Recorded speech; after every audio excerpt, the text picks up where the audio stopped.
पहली बात जो परमेश्वर ने मुझसे कही है आप लोगों के लिए, याद रखो पिछले साल मैंने कहा था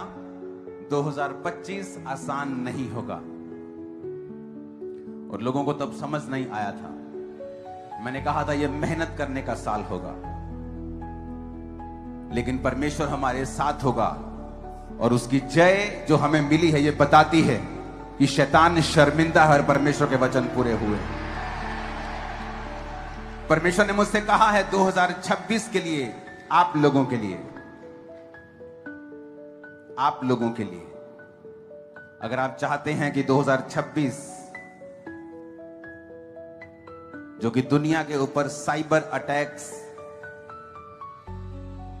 कंफ्यूजन्स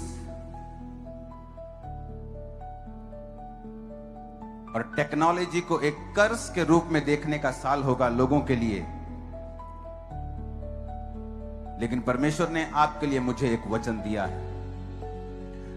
पहला कुरिन्थियों 12 उसकी 10 आयत में लिखा है, फिर किसी को सामर्थ्य के काम करने की शक्ति, किसी को भविष्यवाणी, किसी को आत्माओं की परख और किसी को अनेकों प्रकार की भाषा, किसी को भाषाओं का अर्थ बताना, किसी को अनेकों प्रकार की भाषा बोलने का वरदान देना और किसी को उन भाषाओं का अर्थ बताना। पहला कुरिन्थियों 14 उसकी 2 से 4 आयत में लिखा है, क्योंकि जो अन्य भाषा में बातें करता है वह मनुष्यों से नहीं परंतु परमेश्वर से बातें करता है, इसलिए कि उसकी बातें कोई नहीं समझता, क्योंकि वो भेद की बातें आत्मा में होकर बोलता है। जो भविष्यवाणी करता है वह मनुष्यों से उन्नति, उपदेश और शांति की बातें कहता है। जो अन्य भाषा में बातें करता है वो अपनी ही उन्नति करता है। जो भविष्यवाणी करता है वो कलीसिया की उन्नति करता है।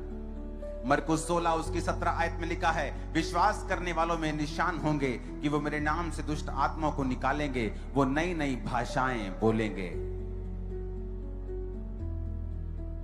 नई भाषा बोलना एक वरदान है, एक गिफ्ट है, और परमेश्वर ने मुझसे कहा है 2026 में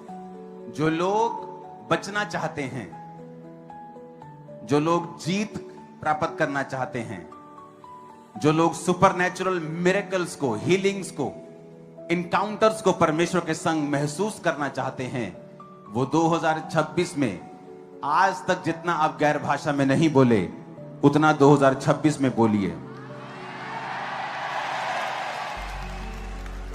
गैर भाषा बोलना आपके लिए 2026 में